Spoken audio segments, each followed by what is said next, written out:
সংস্কার একটি চলমান প্রক্রিয়া। একজন শুরু করবে, বাকিরা তাকে সেই সংস্কারকে তারা চলমান রেখে সামনে নিয়ে যাবে।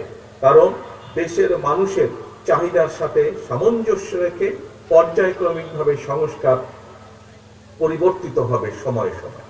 সেজন্যই আমরা বলছি, রাজনৈতিক দলগুলো বলছে কেন দেশে নির্বাচন প্রয়োজন। দেশের নির্বাচন যত দেরি হবে, প্রিয় সহকর্মীবৃন্দ, প্রিয় ভাই বোনেরা, এটি হচ্ছে বাস্তবতা, তত ষড়যন্ত্র বৃদ্ধি পাবে। যেই স্বৈরাচারকে জনগণের অভ্যুত্থানের মাধ্যমে হটিয়ে দেওয়া হয়েছে, যেই স্বৈরাচারের বিরুদ্ধে দেশের লক্ষ কোটি মানুষ বিগত এক যুগেরও বেশি সময় ধরে আন্দোলন করেছে, সেই স্বৈরাচার কিন্তু বসে নেই। সেই স্বৈরাচার কিন্তু তাদের ষড়যন্ত্রে তাদের দেশি বিদেশি প্রভুদের সাথে মিলে বসে ষড়যন্ত্র করেই যাচ্ছে।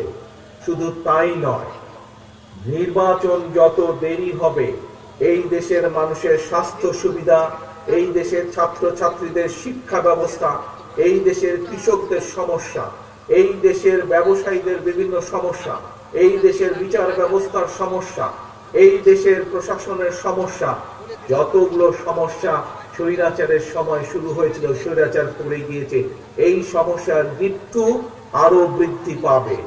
একমাত্র একটি নির্বাচনের মাধ্যমে সম্ভব ধীরে ধীরে পর্যায়ক্রমিকভাবে দেশের সমস্যাগুলোর সমাধান করা।